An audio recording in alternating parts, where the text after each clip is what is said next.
Baik, terima kasih. Saya ingin bertanya kepada kelompok penyaji. Sekarang kan bisa dibilang tuh banyak merek baru yang ibaratnya itu meniru produk top brand yang udah ada gitu. Contohnya ya kayak misalnya Goriorio itu bisa dibilang mirip sama Oreo gitu kan. Nah, itu kan kayak udah mirip tuh mulai dari pengaruh nama itu kayak hampir mirip lah antara keduanya gitu. Terus kira-kira strategi kayak gitu sebenarnya bisa dibilang legal atau enggak sih? Dan menurut kelompok penyaji, dengan strategi seperti itu, apakah dapat menarik konsumen itu untuk membeli produk Gorio dibandingkan Oreo gitu? Terima kasih.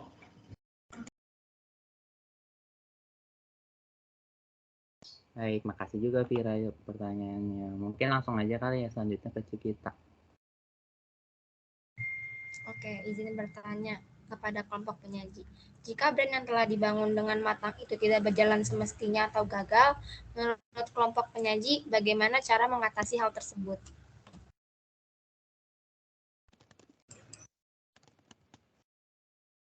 Kasih Ciki pertanyaannya. Kami pilih. Udah 3 pertanyaan ya, maaf banget tadi buat Azra nggak bisa dijawab gitu.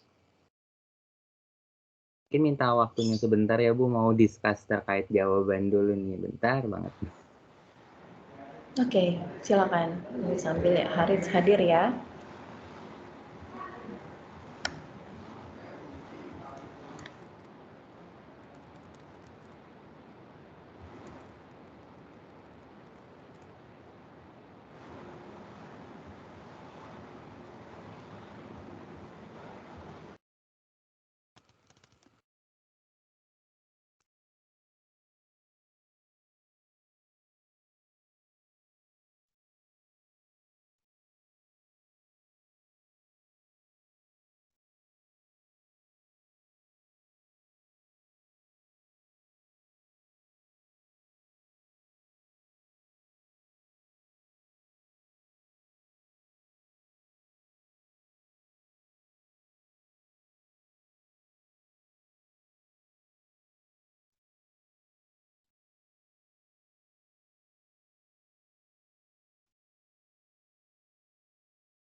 Baik Bu, izin menjawab pertanyaan Cikita dulu kali ya.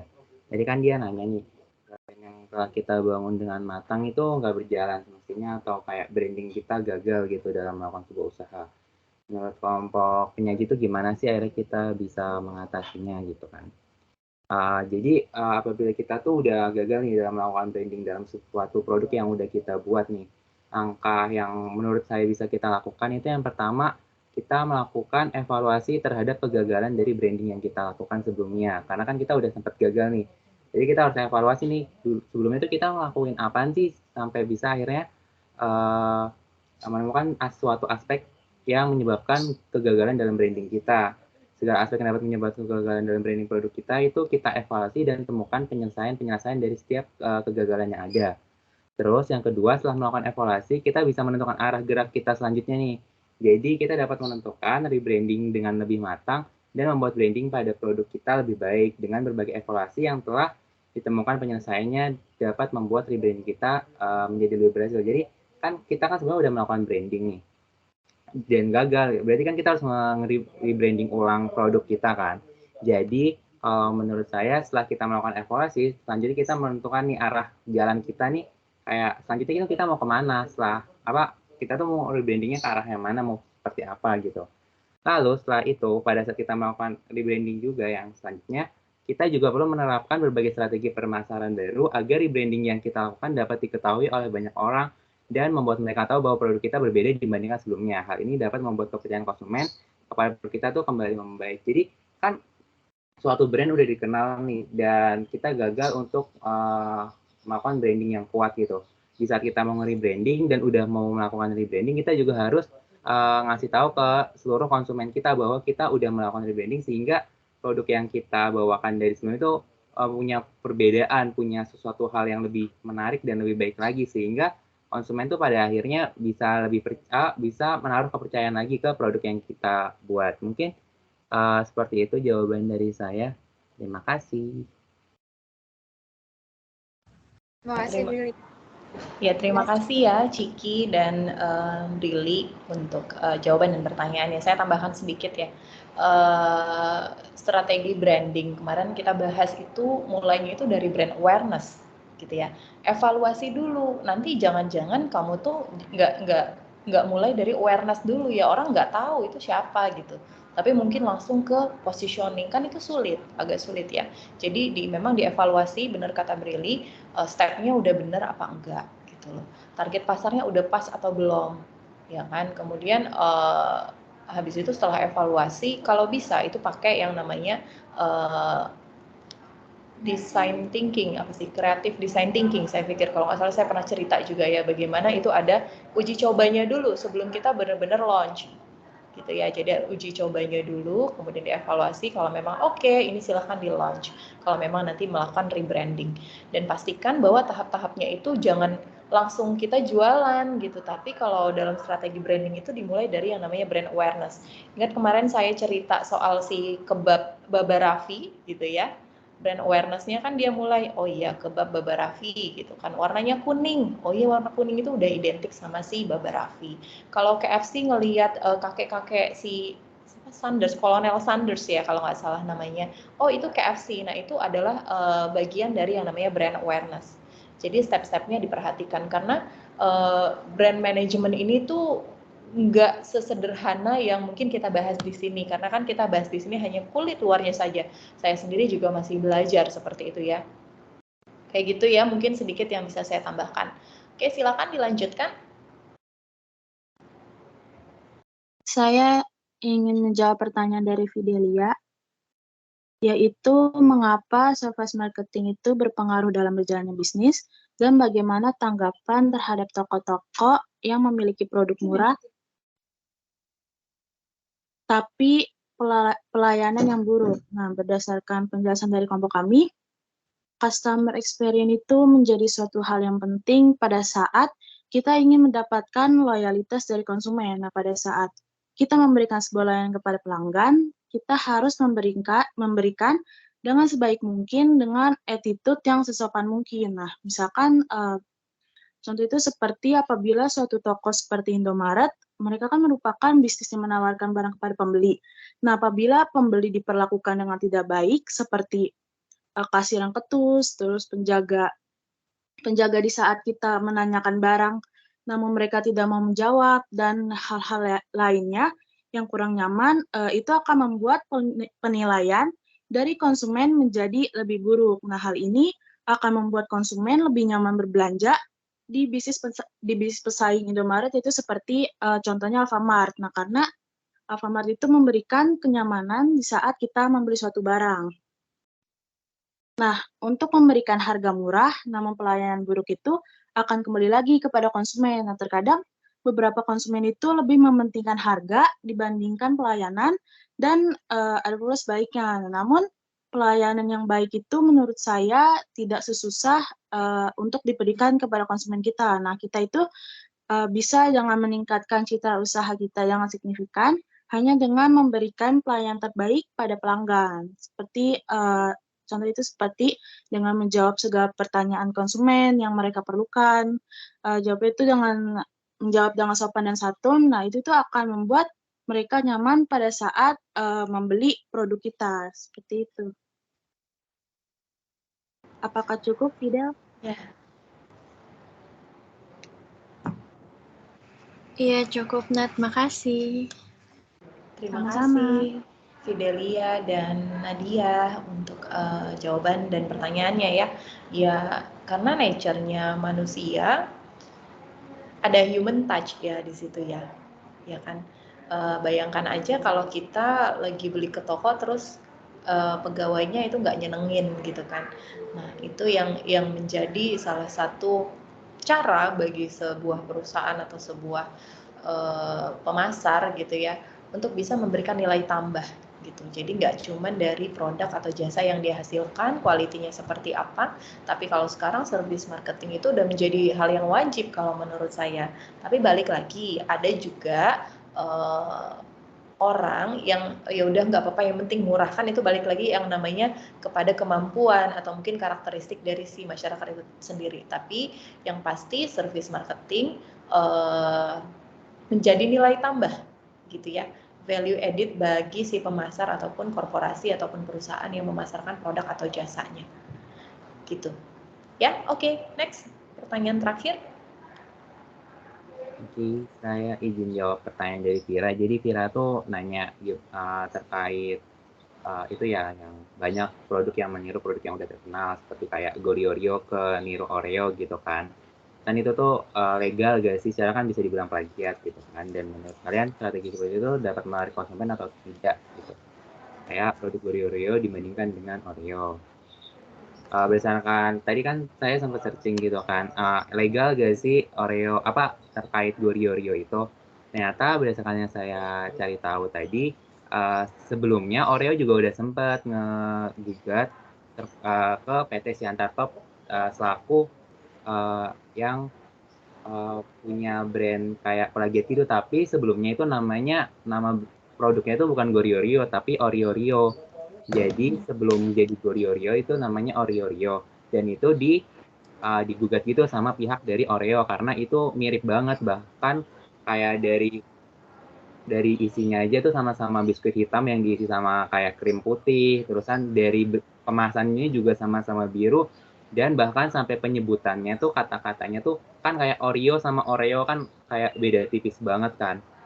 Nah, itu tuh yang bikin pada akhirnya PT Kraft Inc. atau perusahaan yang memproduksi Oreo itu ngegugat si PT Siantar Top karena dia telah melakukan kayak plagiat sehingga kayak nebeng nama lah gitu ke top brand.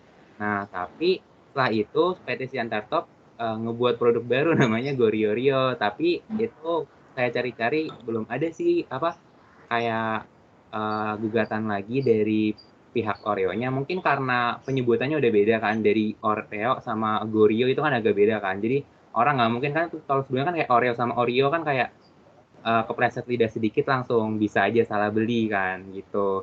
Jadi sebenarnya tuh ada hukum-hukum yang mengatur tindakan plagiat itu, tapi kalau menurut pendapat saya itu tergantung dari pihak Oreo-nya, dia keberatan atau enggak. Misalkan kayak di Oreo mereka keberatan, ya udah mereka gugat dan itu udah nggak ada. Tapi pada saat Goryeo mungkin mereka nggak gugat lagi karena namanya beda gitu. Terus kan untuk kita bisa nggak sih narik konsumen pakai metode kayak gitu?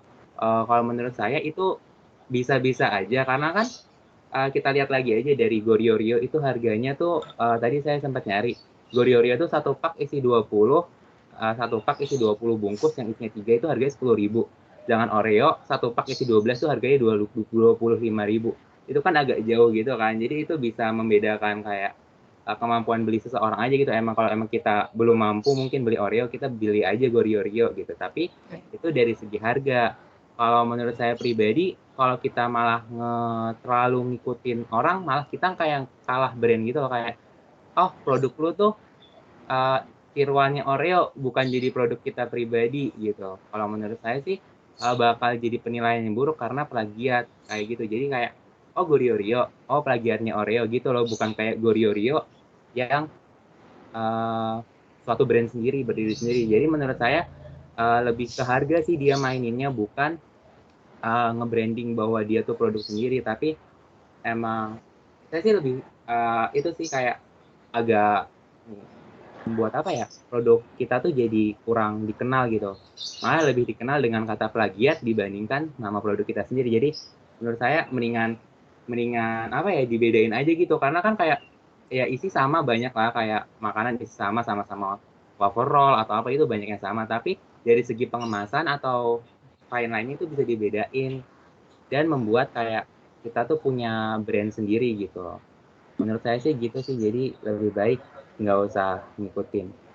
Oke, thank you. Brilian, kamu sampai riset dulu, tapi saya kagum loh sama anak-anak sekarang itu kan ya udah dibekali teknologi ya, jadi memang harusnya lebih baik dari pas angkatan saya nih gitu kan. Ya bener ya, terkait plagiarisme dalam hak kekayaan intelektual tuh jatuhnya, brand segala macam, kemasan, dan itu kan sudah ada aturannya sendiri. Ketika digugat, nah itu baru bisa dilayangkan karena si regulatornya itu kan nggak mungkin ngecek satu-satu ya, pasti dia kan action based on gugatan gitu kan. Nah ketika memang ada gugatan, nah itu dilayani gitu.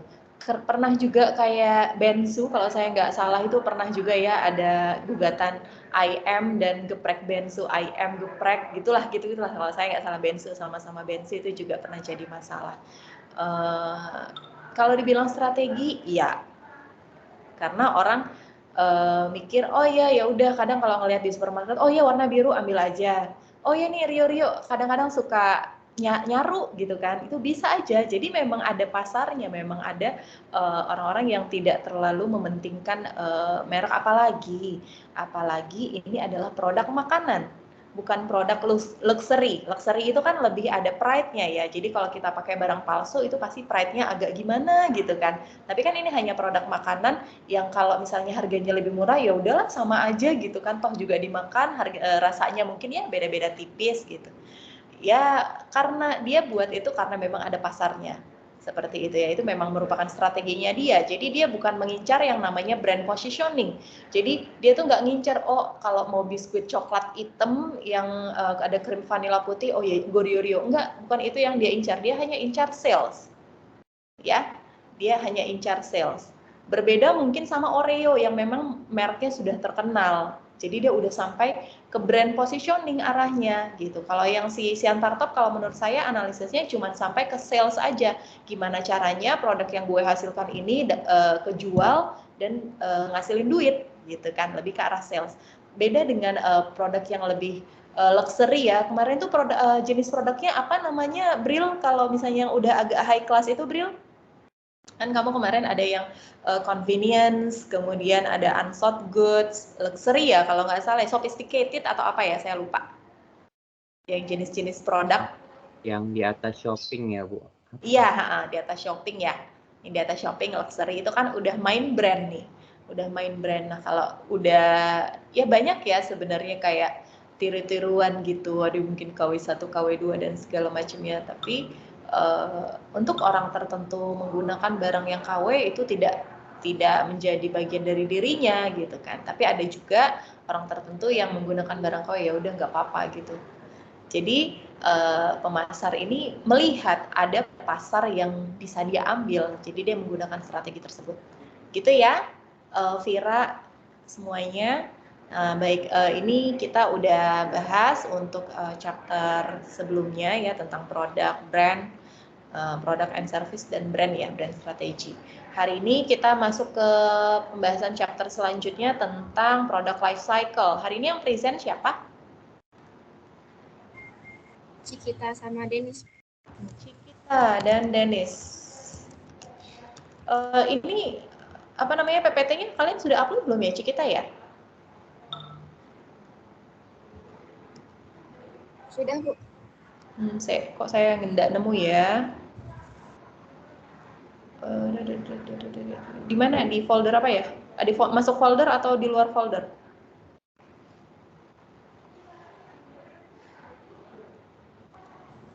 Di yang barengan sama materi yang lain. Barengan sama materi yang berarti di luar folder ya, di luar folder. 1, 2, 3, 4, 5, 6, 7. Nah, ini baru 7 minutes ago. Oke. Baik, udah ready Cikita dan Denis? Insya Allah ready. Oke. Oh iya teman-teman semua, kita kan ada Economics Expo ya 2022 ya. Insya Allah nanti bulan Mei. Nah itu kan banyak event tuh. Saya mau di kelas ini kalian ngikut untuk ada marketing Reels competition, ya?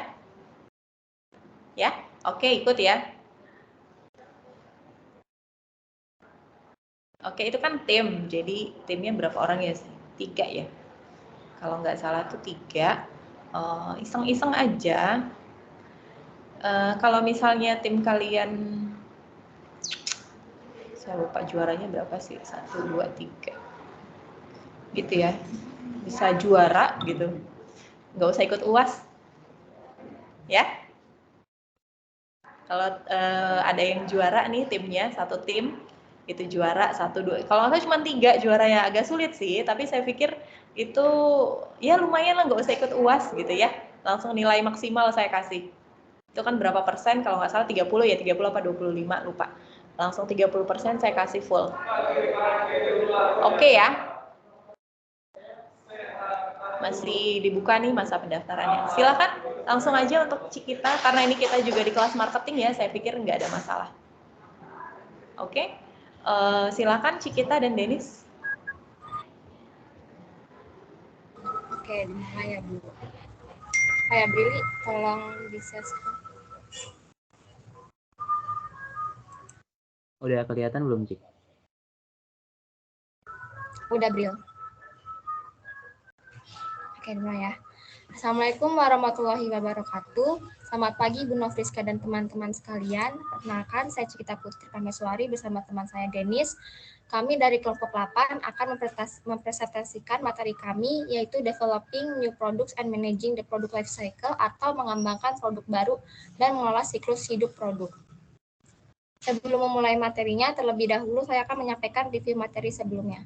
Pada chapter sebelumnya, kita belajar bagaimana pemasar mengolah dan mengembangkan produk dan merek. Produk dan merek biasanya merupakan pertimbangan pemasaran pertama yang paling dasar. Dan pertanyaan yang paling sederhana yaitu apa? Jawabannya ialah produk adalah sesuatu yang ditawarkan ke pasar untuk diperhatikan. Akuisisi digunakan atau dikonsumsi yang bisa memuaskan keinginan, termasuk jasa, event, ide, atau campuran dari semua ini. Lalu ada product and service decision, dan yang terakhir ada branding strategy. Bisa di next, Bri. New Product Development Strategy atau strategi pengembangan produk baru. Ada dua cara sebuah perusahaan dapat memperoleh produk baru. Yang pertama yaitu melalui akuisisi dengan membeli seluruh perusahaan, paten, atau lisensi untuk menghasilkan produk orang lain. Yang kedua yaitu melalui upaya pengembangan produk baru dari perusahaan itu sendiri.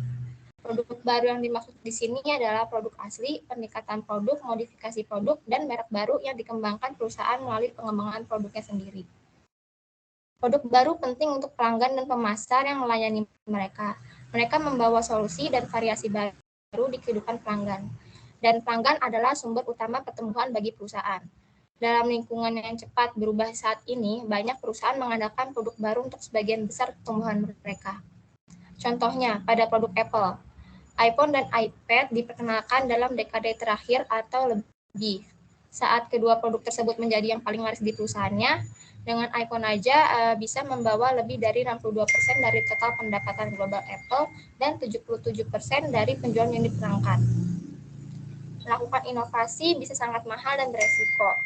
Produk menghadirkan peluang yang sulit. Misal diperkirakan 60 dari semua produk kemasan konsumen baru yang diperkenalkan oleh perusahaan yang baik akan gagal 2/3 dari konsep produk baru, menyebabkan produk baru bahkan belum diluncurkan. Kenapa sih hal tersebut bisa terjadi? Ada beberapa faktor yang menyebabkan hal tersebut dapat terjadi, yaitu ide yang dibuat mungkin sudah bagus, perusahaan mungkin melebih-lebihkan ukuran pasar, produk yang sebenarnya mungkin dirancang dengan buruk atau bisa saja salah memposisikan, dirilis atau diluncurkan pada waktu yang salah, harga terlalu tinggi, atau iklan yang dibuat kurang baik. Seorang direktur dapat mendorong ide populer meskipun tinjauan riset pemasarnya kurang baik. Terkadang juga biaya pengembangan produk lebih tinggi dari yang diharapkan, dan terkadang pesaing juga berjuang lebih keras dari yang diharapkan. Itulah mengapa perusahaan menghadapi masalah. Mereka harus menciptakan produk baru, tapi peluang keberhasilannya jauh lebih tinggi. Untuk menciptakan produk baru yang sukses, perusahaan harus memahami konsumen, merek, dan pesaingnya, serta mengembangkan produk yang memberikan nilai lebih besar pada pelanggan. Bisa di next, Bri.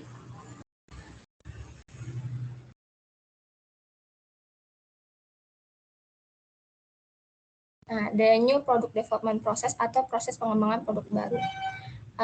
Di tahap ini ada 8 tahap, yaitu ada ide generation, ide screening, concept development and testing, marketing strategy development, business analysis, product development, test marketing, sama commercialization.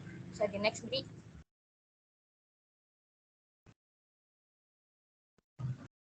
Ide generation itu ada 3 tahap, internal search, external idea source, sama cross-sourcing.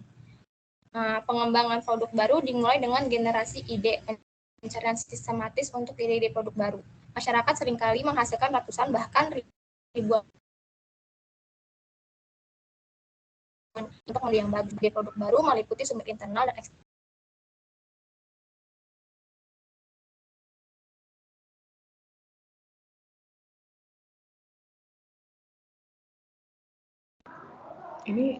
Ini ya putus ya?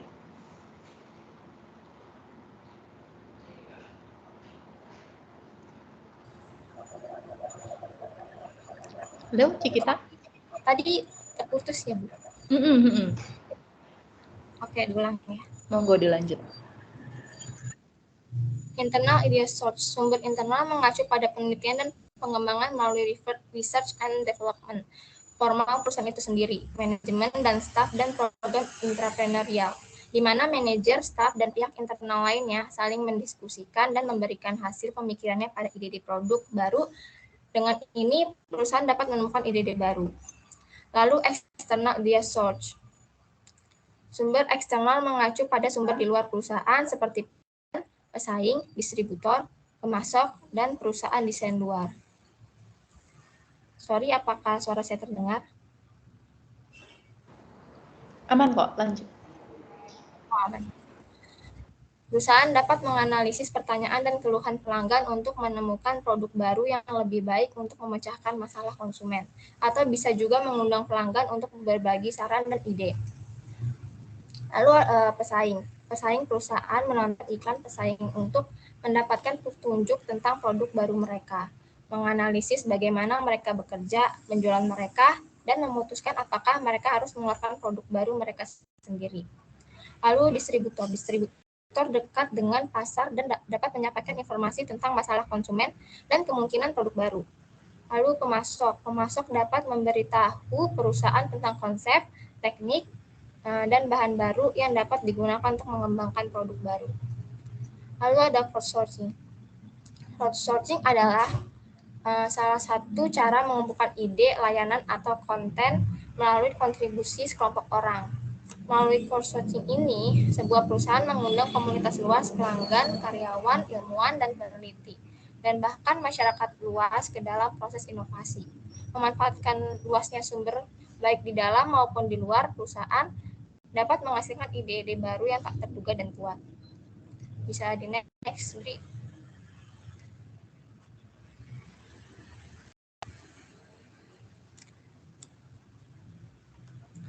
Lalu ada ide screening.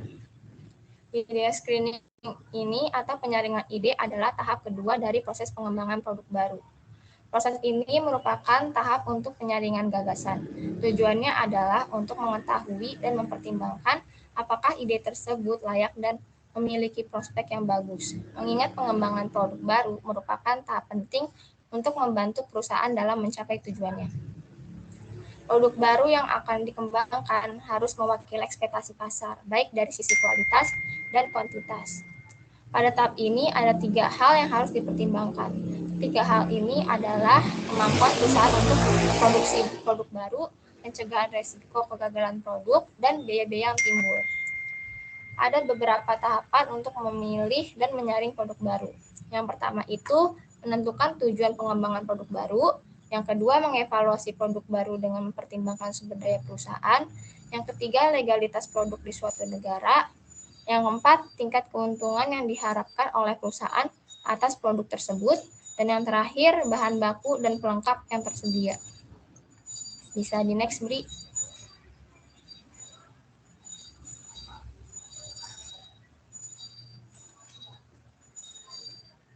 Oke, konsep development and testing. Dalam tahap pengembangan dan pengujian konsep, perusahaan harus membuat beberapa pilihan produk baru sejenis dengan varian berbeda. Perusahaan akan mencoba menguji beberapa varian tersebut untuk mencari jawaban dari pasar. Contohnya, perusahaan energi ingin mengembangkan produk baru berupa baterai untuk sumber daya peralatan elektronik. Maka perusahaan akan menawarkan beberapa varian baterai kepada pasar seperti baterai sekali pakai dan baterai yang dapat diisi ulang dengan daya yang berbeda. Pada tahap ini, perusahaan akan mendapatkan jawaban dari pasar atas produk yang mana yang paling dibutuhkan. Alhasil, perusahaan dapat menentukan prioritas produk baru yang akan dikembangkan dengan mempertimbangkan sumber daya yang ada. Bisa di next, Bri.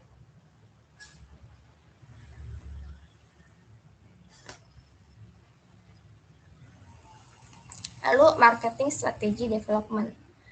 Langkah berikutnya adalah strategi pemasaran. Dalam hal ini, pemimpin harus menyusun suatu konsep permulaan strategi pemasaran untuk memperkenalkan produk-produk baru di pasar. Nah, strategi pemasaran ini mencakup 3 bagian pokok. Tiga bagian pokoknya yaitu bagian pertama, menyatakan rencana penempatan produk tersebut, hasil penjualan, bagian pasar, serta sasaran keuntungan selama beberapa tahun yang akan datang. Bagian kedua yaitu memuat perincian harga produk, strategi saluran distribusi, dan anggaran pemasaran selama tahun pertama. Bagian ketiga, mengungkapkan sasaran jangka panjang dalam penjualan, keuntungan, serta strategi bauran pemasaran. Bisa di next, Bri.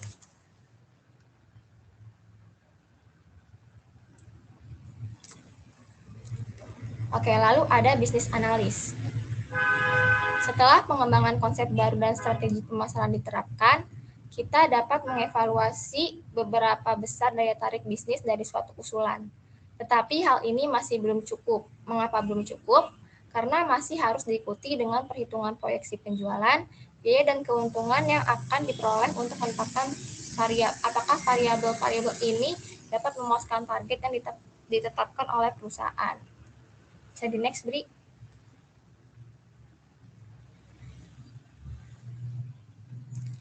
Oke, lalu ada product development. Selanjutnya kita masuk ke dalam tahap perekayasaan untuk analisis bisnis dikembangkan secara fisik di bagian produksi. Di bagian ini akan dibuat contoh produk prototype. Dan ada tiga persyaratan yang diharapkan dapat memenuhi persyaratan tersebut. Nah, sebelumnya buat yang belum tahu apa sih itu prototype, prototype adalah sebuah cara dalam pengembangan produk dengan cara membuat rancangan, sampel, atau model dengan tujuan pengujian konsep atau proses kerja dari produk. Prototype bukanlah produk final yang nantinya akan diedarkan. Nah, tiga persyaratannya yaitu yang pertama, prototipe harus dilihat oleh konsumen sebagai suatu perwujudan atribut-atribut pokok dari konsep produk yang telah dinyatakan sebelumnya. Yang kedua, prototipe harus digunakan dengan aman dan pemakaian kondisi normal. Yang ketiga, prototipe harus dibuat atau diproduksi sesuai dengan biaya yang telah dianggarkan. Bisa di next, Bri.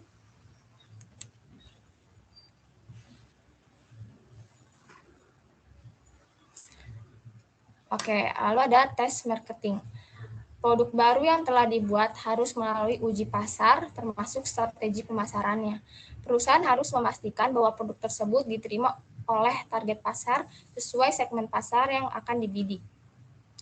Dari pengujian pasar ini, perusahaan akan mendapatkan pengalaman untuk dijadikan evaluasi, sehingga mampu menemukan dan merencanakan strategi pengembangan lanjutan. Hal ini penting bagi perusahaan sebelum mengeluarkan dana investasi secara menyeluruh untuk memasarkan produk baru secara masif. Next, Bri.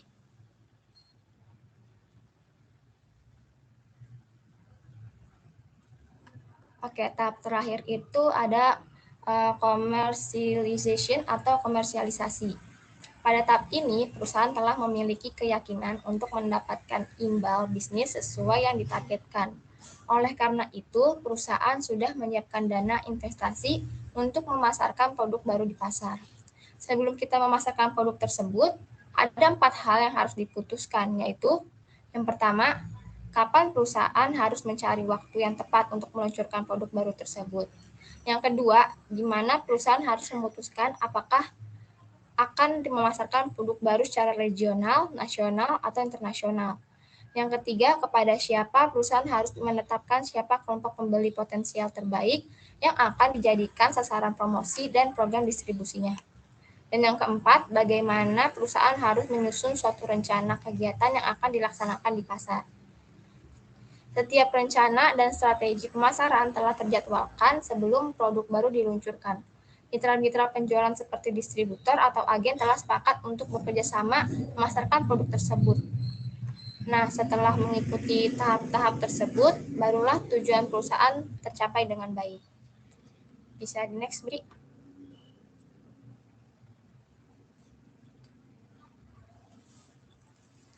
Lalu, managing new product development. Proses pengembangan produk baru menyoroti pentingnya aktivitas yang diperlukan untuk menemukan, mengembangkan, dan memperkenalkan produk baru.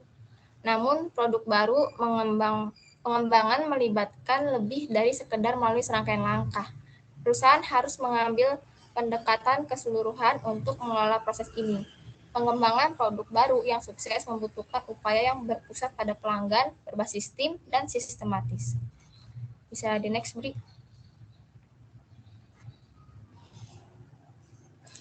Pengembangan produk baru yang berpusat pada pelanggan.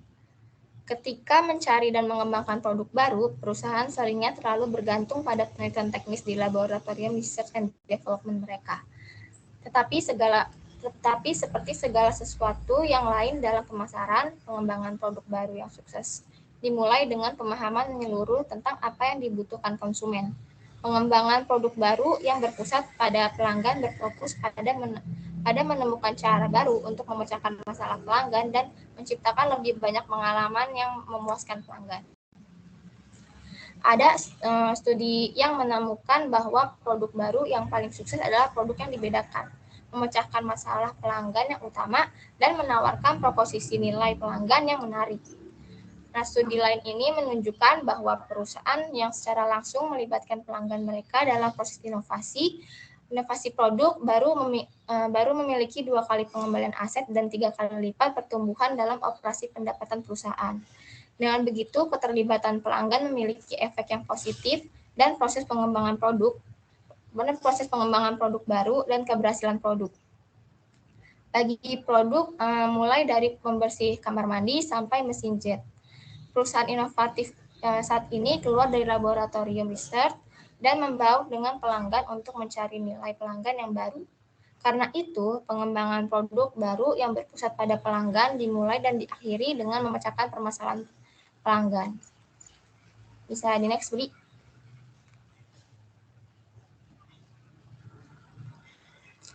Lalu pengembangan produk baru berdasarkan tim. Sebuah pendekatan untuk mengembangkan produk baru di mana berbagai departemen bekerja sama secara erat dalam lintas fungsi, melewati beberapa tahapan dalam proses pengembangan produk baru untuk menghemat waktu dan meningkatkan efektivitas. Alih-alih menyerahkan produk baru dari suatu departemen ke departemen lain. Perusahaan membuat tim dari berbagai departemen yang terlibat dengan produk baru itu sejak awal hingga selesai. Ini biasanya meliputi departemen pemasaran, keuangan, desain, produksi, dan hukum, bahkan pemasok dan perusahaan pelanggan. Dalam proses yang berurutan, kebuntuan pada suatu fase bisa sangat memperlambat keseluruhan proyek. Dalam pendekatan secara stimulan, bila suatu area fungsi mendapatkan rintangan, area tersebut bekerja untuk memecahkan sementara tim yang bergerak maju. Pendekatan berdasarkan tim mempunyai beberapa keterbatasan. Contohnya, pendekatan ini kadang menimbulkan ketegangan dan kebingungan dalam sebuah organisasi dibandingkan pendekatan tahap yang berurutan.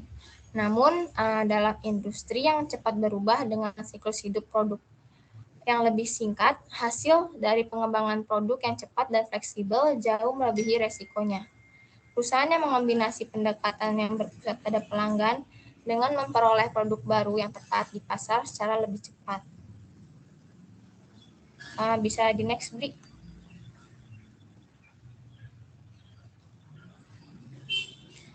Oke, selanjutnya pengembangan produk yang sistematis. Proses pengembangan produk baru harus dengan cara keseluruhan dan sistematis. Tidak dapat diacak. Jika diacak akan menyebabkan dikitnya ide baru yang akan muncul dan banyak ide bagus yang terbengkalai. Untuk menghindari masalah ini, perusahaan dapat memasang sistem manajemen inovasi untuk mengumpulkan, meninjau, mengevaluasi, dan mengatur ide produk baru. Bisa di next, Bri. Oke, perusahaan dapat menunjukkan seorang senior yang dihormati untuk menjadi manajer inovasi perusahaan. Mereka dapat memasang piranti lunak untuk manajemen ide berbasis web dan mendorong semua pihak yang berkepentingan dengan perusahaan, karyawan, pemasok, distributor, penyalur untuk terlibat dalam penemuan dan pengembangan produk baru. Bisa di next, Bri.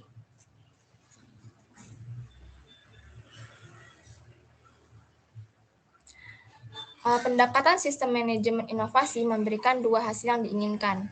Yang pertama, pendekatan ini membantu menciptakan budaya perusahaan berorientasi inovasi. Pendekatan ini menunjukkan bahwa manajemen puncak mendukung, mendorong, dan memberikan imbalan bagi inovasi. Yang kedua, pendekatan ini akan memberikan ide yang bagus, dapat dikembangkan secara lebih sistematis, memberikan keberhasilan produk baru yang lebih banyak lagi. Oleh karena itu, keberhasilan produk baru membutuhkan lebih dari sekedar memikirkan beberapa ide produk baru, menjadikan mereka produk dan menemukan pelanggan untuk produk tersebut. Kesuksesan produk baru membutuhkan pendekatan secara keseluruhan untuk menemukan cara baru guna menciptakan pengalaman bernilai bagi pelanggan, mulai dari menciptakan dan menyaring ide produk baru hingga menciptakan dan menghasilkan produk yang dapat memuaskan keinginan pelanggan. Lebih dari ini, keberhasilan pengembangan produk baru membutuhkan komitmen dari seluruh perusahaan. Contohnya pada produk Nestle, yang berhasil melakukan perencanaan produk baru yang kuat dan menyiapkan proses pengembangan produk baru yang sistematis dan didorong oleh pelanggan untuk menemukan dan menumbuhkan penawaran pasar baru untuk mengikuti lingkungan yang selalu berubah serta untuk menentukan dan mendorong pasar baru. Jadi, produk Nestle ini selalu renovasi dan berinovasi melalui proses riset dari para pelanggan secara terus-menerus untuk menciptakan produk yang berkualitas. Selanjutnya, materi akan dibawakan oleh Denis. Pada Denis, dipersilakan.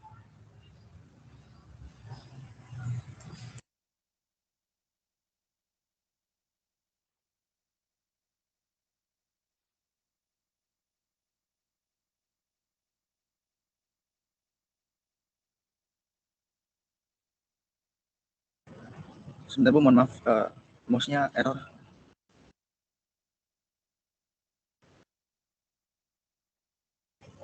Oke, jadi ada produk life cycle strategy. Sebelumnya jelasin dulu definisinya apa, nanti karakteristik sama strategi marketingnya bakal dijelasin di slide berikutnya. Yang pertama ada introduction stage atau tahap pengenalan, di mana sebuah produk baru aja dirilis di pasar dan belum banyak orang tahu tentang produk ini. Kedua ada growth stage, berkembang dan tumbuh. Mereka cukup banyak konsumen yang coba produknya dan ternyata mereka suka dan puas dengan produk tersebut. Ketiga ada maturity stage, di mana tahap produk sudah matang dalam artian penjualan produk ini sudah ada pada puncak tertingginya gitu. Dan terakhir ada decline stage, tahap terakhir di mana orang ini sudah mulai bosan dengan suatu produk dan akibatnya penjualan bahkan menurun. Karakteristik introduction stage. Yang pertama, penjualan masih rendah.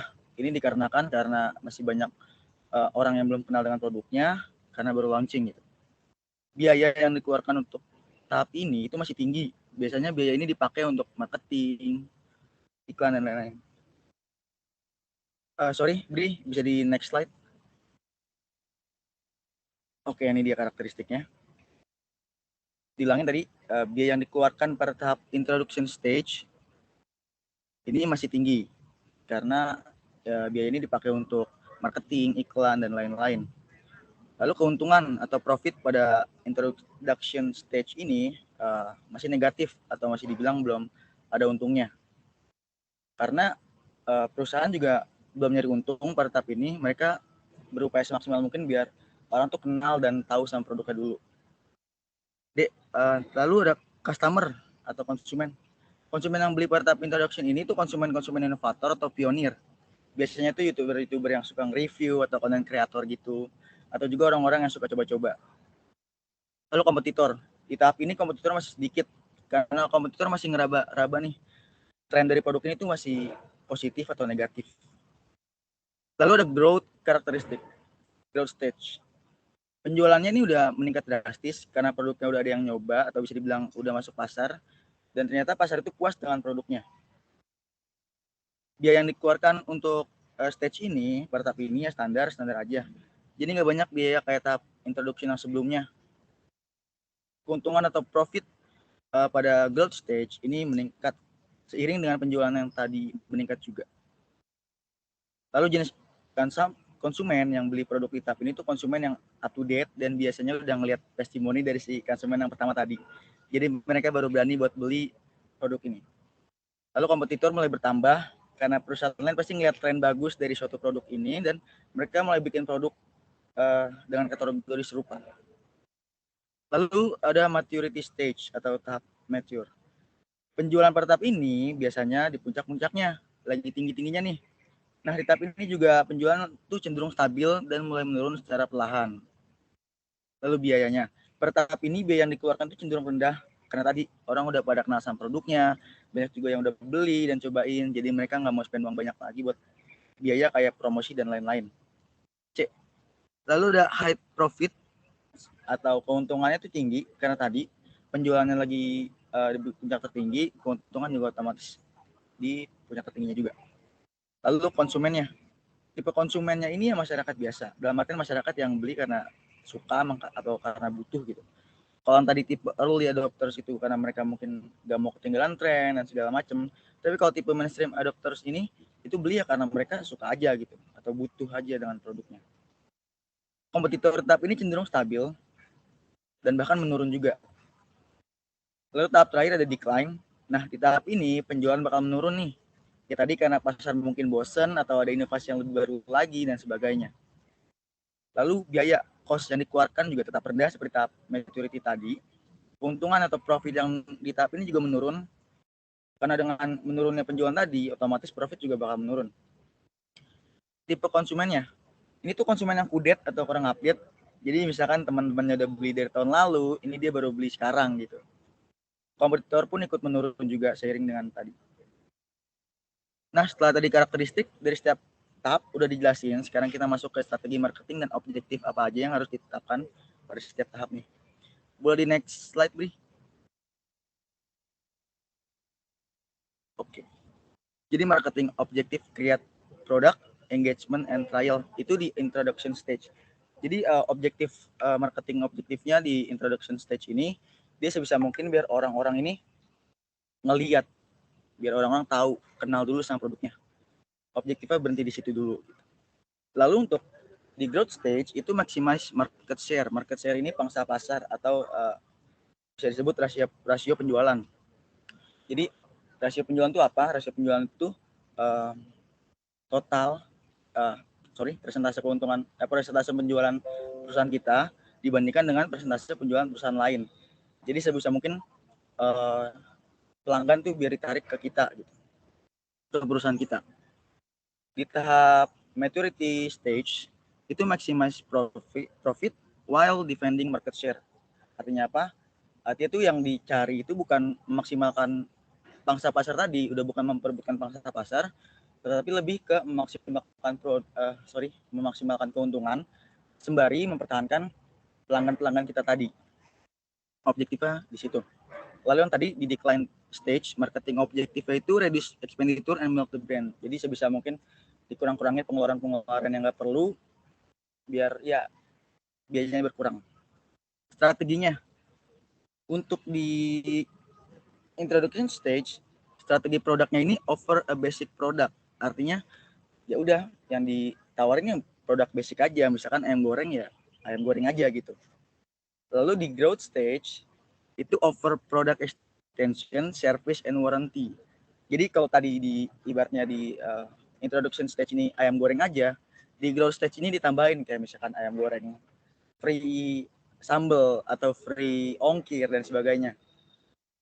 Lalu strateginya di maturity stage tadi, produknya itu dibuat berbeda sama produk perusahaan sebelah.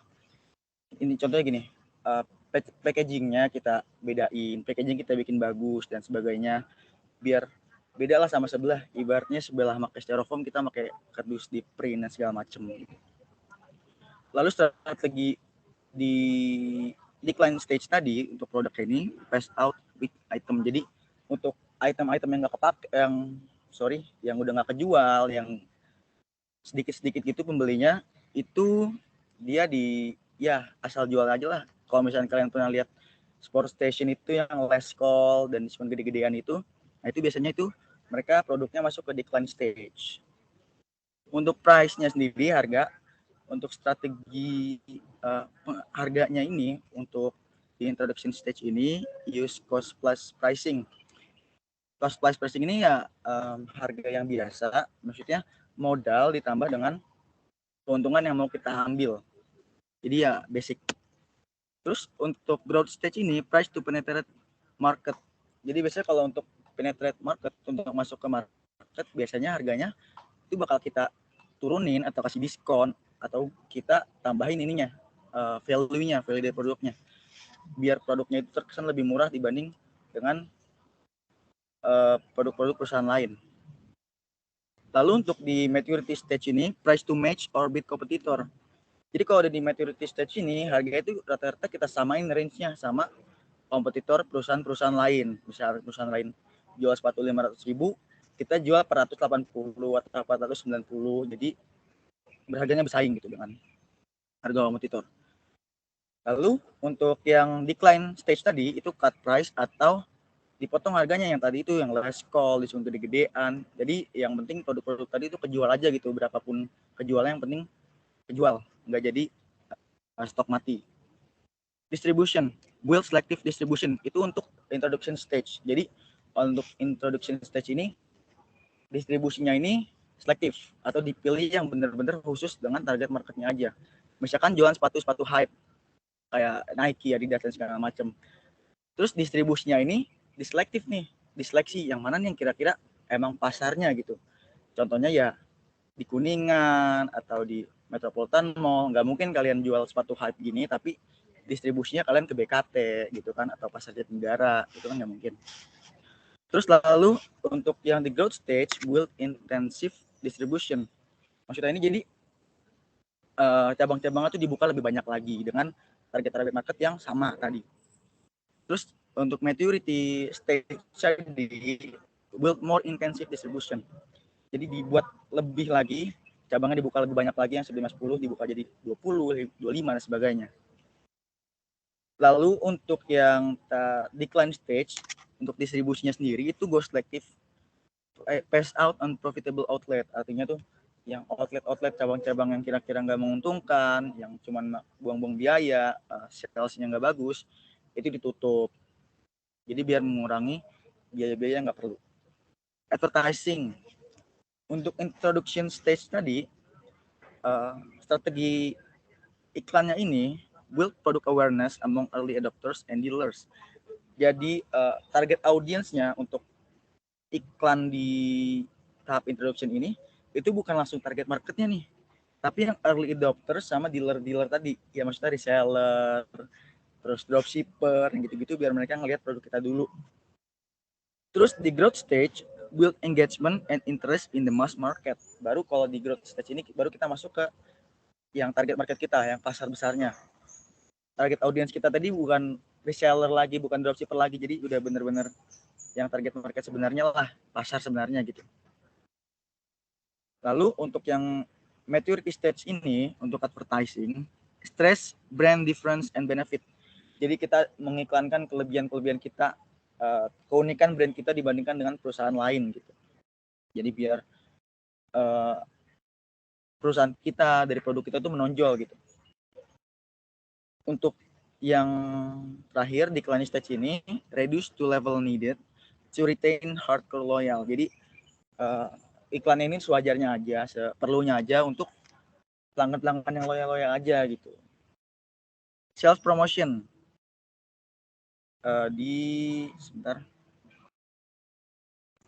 sales promotion di introduction stage itu use heavy sales promotion to anti-trial. Artinya tuh kita promosi besar-besaran biar orang tuh mau nyoba produk kita, biar orang tuh nyicipin, biar orang tahu produk-produk kita. Lalu untuk di growth stage, produce to take advantage on heavy consumer demand. Jadi sales promotion ini tuh di growth stage bakal diturunin untuk mengambil keuntungan dari permintaan pelanggan, permintaan konsumen. Di maturity stage ini, increase sales promotion itu ditingkatin lagi untuk mendorong brand switching. Misalkan yang tadinya pelanggan setia di perusahaan sebelah itu biar kita hasut-hasut biar mereka ini ganti pindah ke brand kita gitu. Di decline stage yang terakhir itu reduce to minimal level atau yang seminimal mungkin untuk mengurangi biaya-biaya yang nggak perlu tadi. Boleh next slide, Bri?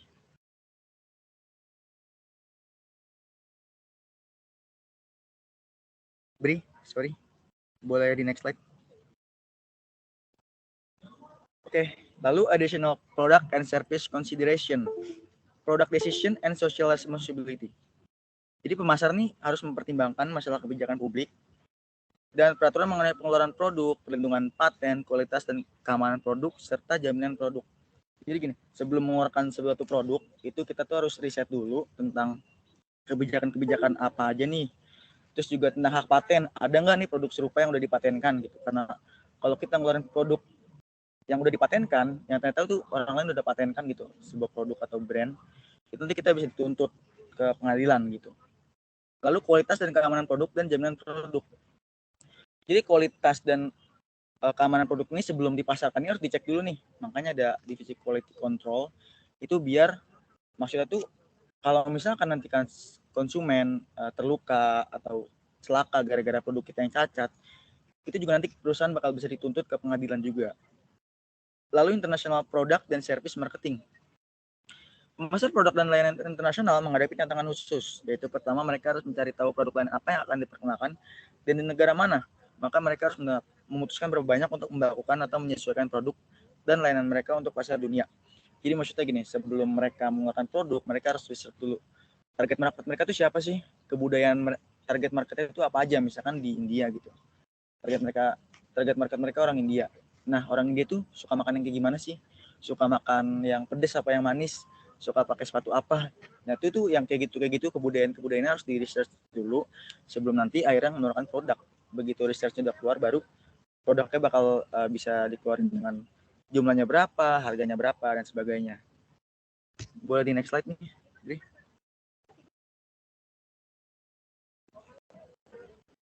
Ya, sekian presentasi dari saya dan Cikita. Kurang lebihnya mohon maaf jika ada pertanyaan, silakan ditanyakan.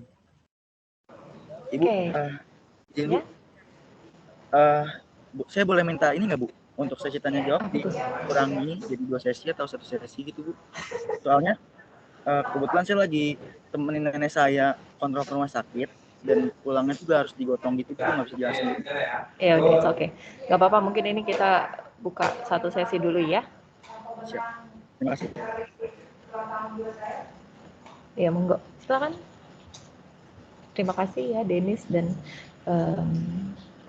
Cikita. Silakan bagi yang ingin bertanya langsung. Oke, kalian pilih 3 ya.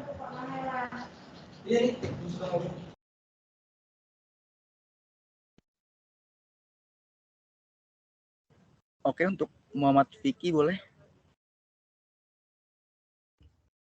Oke, terima kasih Denis atas kesempatannya. Tadi kan udah sebelumnya suara saya sudah terdengar belum?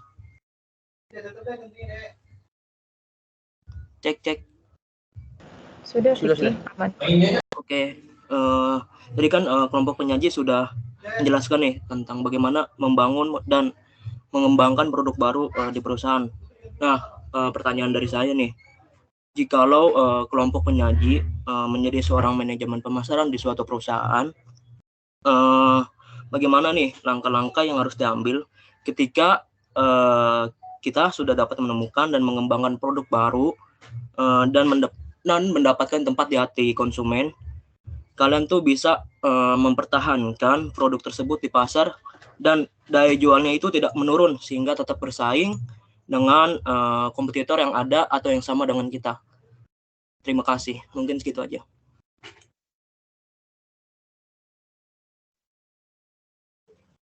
Oke, Ibu izin menjawab.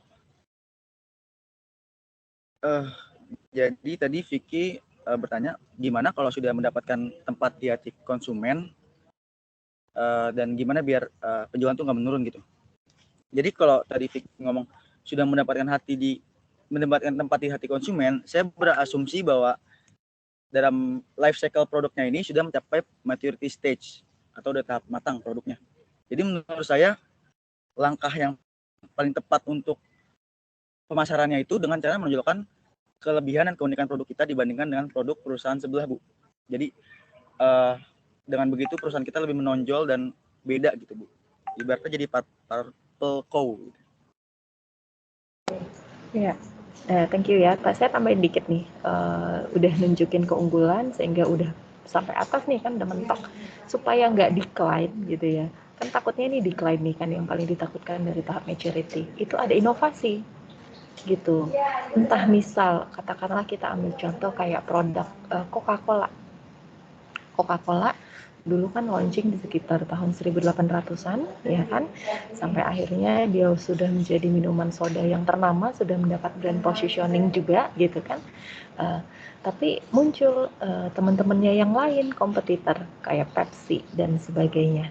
Nah ketika itu dia waktu itu masih pakai botol kaca, dia berubah jadi botol kaleng. Nah, itu salah satunya. Kemudian dulu ada yang versi biasa aja satu varian doang. Kemudian ada sekarang versi yang diet coke. Nah, itu adalah salah satu cara-cara yang bisa dapat dilakukan oleh perusahaan ketika sudah mencapai ini maturity supaya nggak decline. Dia lakukan entah mungkin campaign yang baru atau mungkin apa ya kayak sampingan produk yang baru gitu. Jadi kayak pemanis sweetener supaya konsumen itu nggak pindah ke lain hati gitu ya. Oke, next.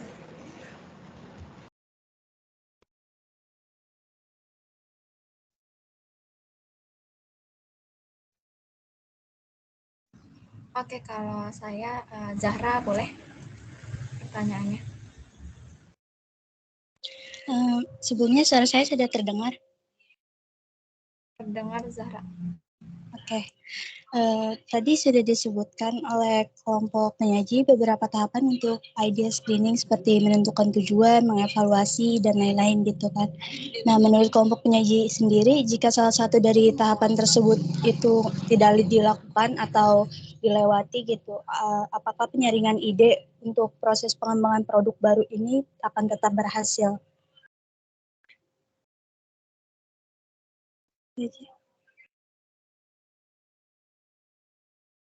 Oke, mungkin satu lagi ya, Denis bisa boleh pilih.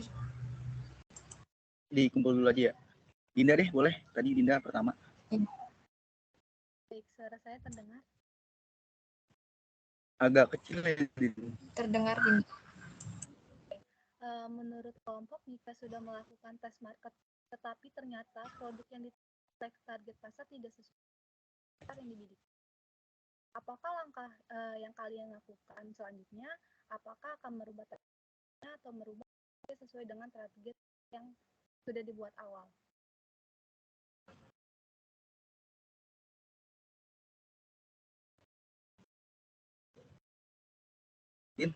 Sorry, boleh via chat aja di sini sedikit kecil suaranya. Agak saya juga kurang dengar tadi.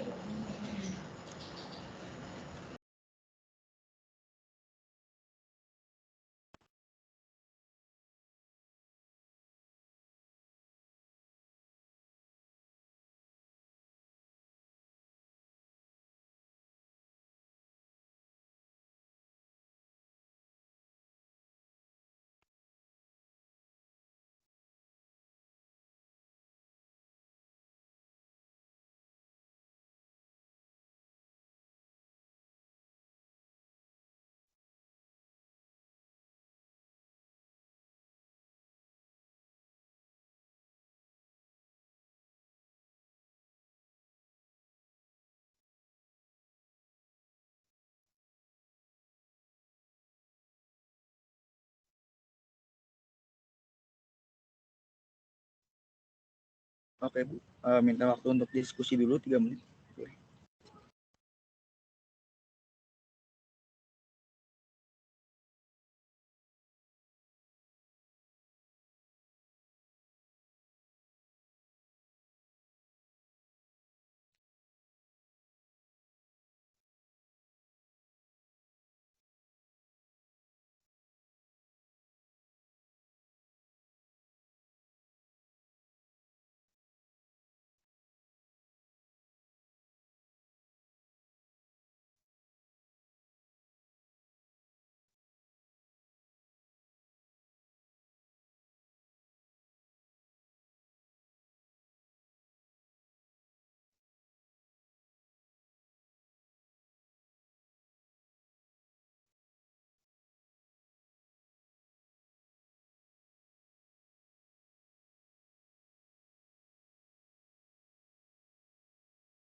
Oke, saya akan menjawab pertanyaan dari Zahra.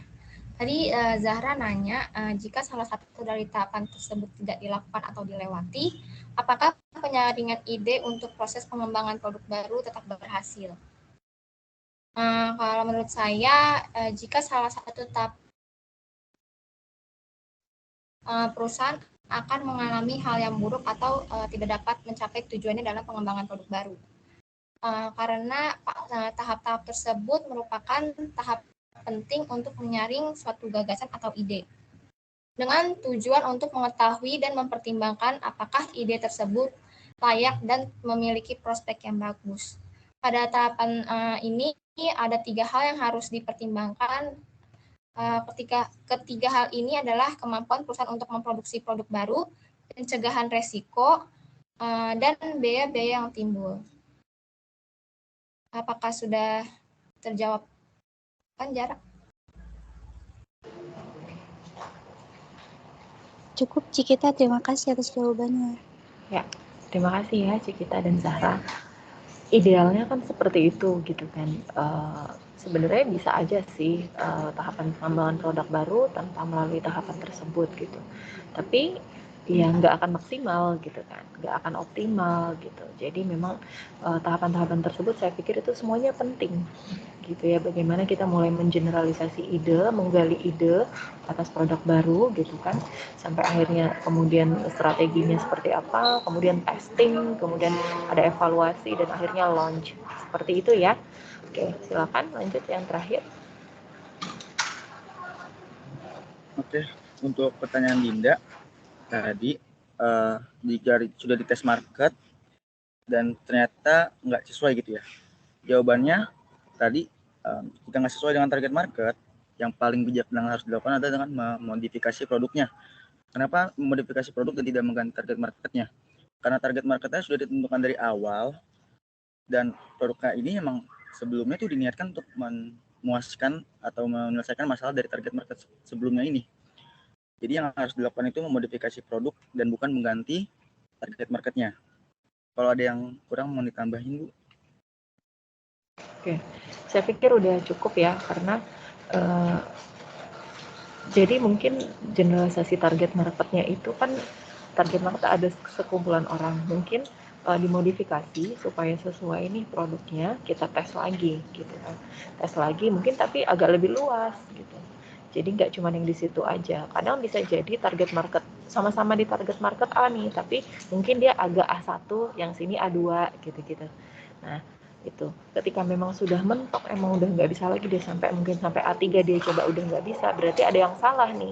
Itu recheck ulang lagi, apakah memang produk ini nggak cocok sama target pasarnya, apakah salah analisis di awal gitu ya. Gitu aja.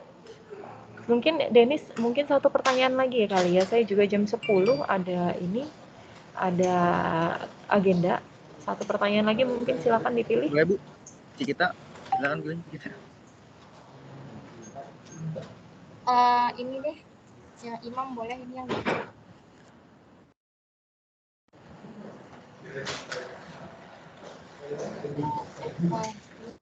izin untuk diskusi sebentar ya, Bu. Oh.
Oke, izin menjawab pertanyaan dari Imam.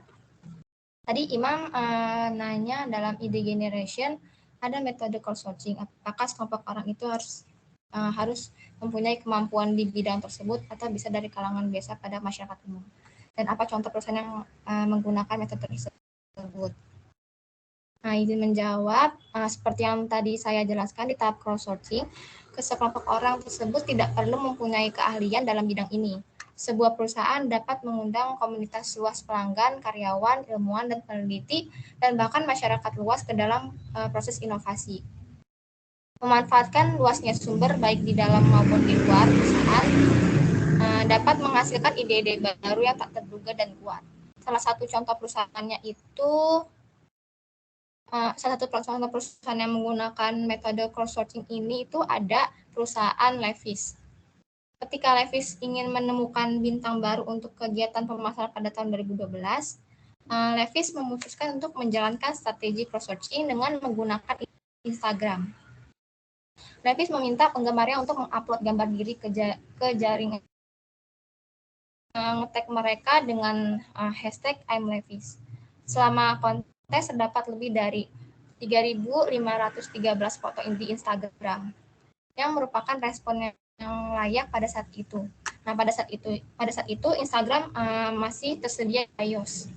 Pemenang kemudian mengambil tengah panggung di Levi's 2012 Go Forth kampanye iklan.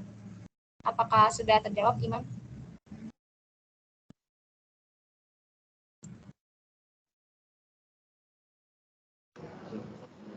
Oke. Saya pikir sudah cukup oke ya, Cikita sama tadi yang nanya adalah Imam ya? Imam, ya. Jadi crowdsourcing itu memang bukan dari yang ahlinya, memang dia sengaja gitu ya menggali ide-ide itu baik dari masyarakat, kemudian dari karyawan, kemudian dari customer-nya, seperti itu kan, untuk memang mencari sesuatu hal yang baru, something new gitu ya, yang memang membutuhkan ide-ide segar. Mungkin beda dengan nanti kalaupun dia memang produk baru terkait dengan teknologi gitu kan, mungkin kalau udah teknologi udah ke teknis gitu ya, udah bagian teknis, dia memang harus butuh orang-orang. Tapi kan ini ide awal itu kan biasanya kayak cuman harusnya itu produknya kayak gini loh, jadi kayak cuman bahasa awam, nanti akan diterjemahkan sama tim ahlinya, seperti itu gitu ya. Harusnya handphone ini bisa dilipat, tapi ketika dibuka bisa kayak gini, nah kayak gitu, bisa apa ya, pokoknya ide-idenya tuh bahasa-bahasa yang sederhana tapi nanti diterjemahkan oleh si tim ahli, pasti si perusahaan itu juga ada di situ untuk mendengarkan ide-ide tersebut. Gitu kurang lebih ya teman-teman semua. Hari ini kita terkait dengan tema product development gitu ya, new product development dengan 8 tahap yang sudah disampaikan oleh Cikita dan Dennis tadi. Saya pikir sudah cukup lengkap.